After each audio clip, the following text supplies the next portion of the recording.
Hello. The given task is data decryption. Data encryption is in order to maintain security. Encrypted data format and corresponding decryption procedure is described below. A data record consists of exactly two lines. Each record has exactly two F characters. The first F character acts as a field delimiter. The second F character marks the end of the record. First F character acts as a field line. However, the second F is always present only in the first line. Also, since the second F character marks the end of the record, it is always the last character of the first line. The decryption procedure is explained using an example record. We have taken two records. In a record, there are two lines 13F6803F and another remaining taken as numbers. The record is comprised of two lines. The record has two F characters in the first line. The second F character appears as the last character of the in the first line. The length of the first line is one character more than the length of the second line. Other than F, the line can contain only numeric characters.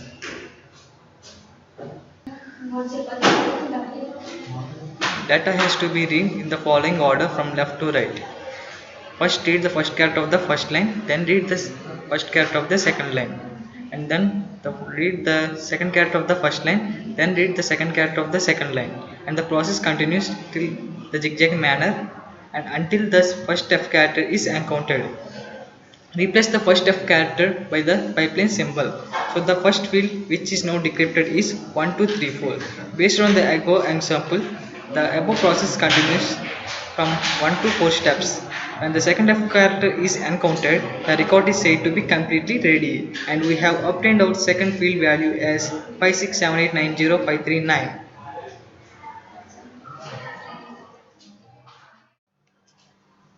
For running the Java program, we must import IO packages. It consists of all input-output files and functions used in overrunning Java program.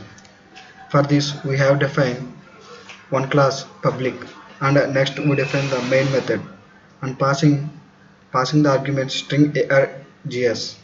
Initially, we are creating str object for string, and I is initialized to 0, and I is used for reading line numbers. Here we are using 2D array. One is character C and another one is O. One string and allocate memory to them. After declaring arrays, we saved the temporary text file as temp.txt in buffer reader as shown. These are the files we have given in the temp.txt. I will be explaining one of the three try blocks. The first try block is used for reading the text file and replacing the first F by pipeline symbol. And in the first try block, if any exception occurs in the code, it will be placed in the try block. And next, after this, buffer reader is used. Buffer reader class is used for reading the text file in the file reader is one of the method of buffer reader class for reading the text file, and in this we are using the creating the object called br. And next, while block is used. It is used for reading the text file line by line, and it is in null. It will if it is in null, it will terminate. Next, we are using for loop. It is used for finding the length of each line and to convert string into character array. In this, we are using string length. It is used for finding the length of string. And the next one is used, and then the next line we are using to char array. It is used for converting the string into character array. And next, we are using while block. It is used for replacing the f by pipeline symbol. Here we are taking another character c2 for storing the new character array. If for the all try block, if the while condition is true, k is incremented, otherwise it will terminate.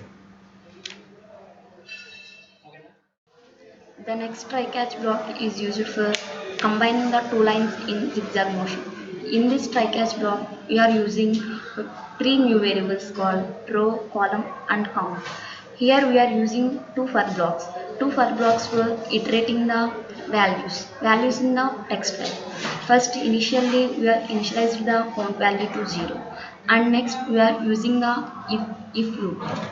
In the if loop, we are taking the or condition. That means if any one of these condition is true, the count value is automatically incremented.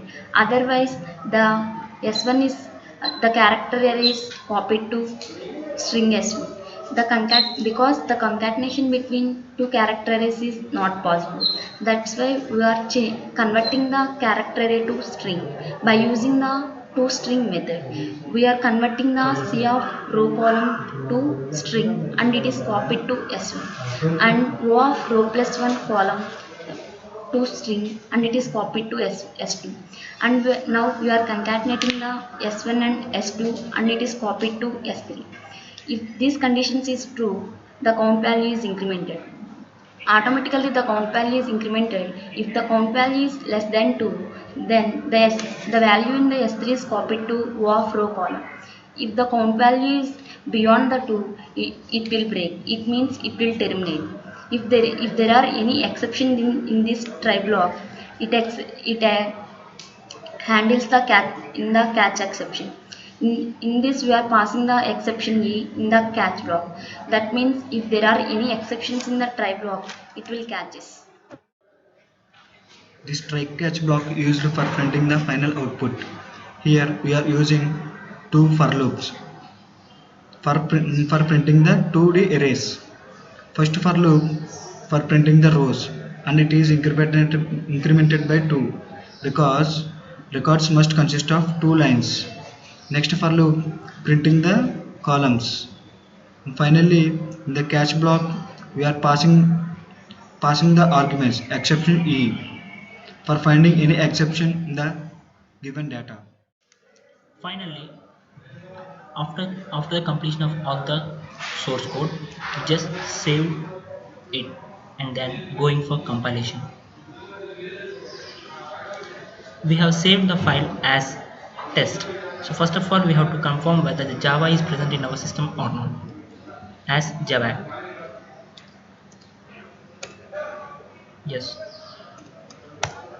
After this, we have saved our program as Java space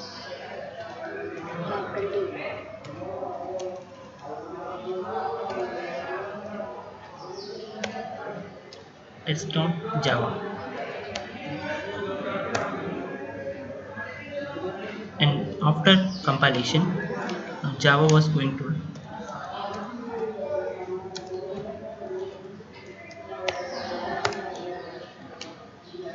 here we can see the First F is repressed by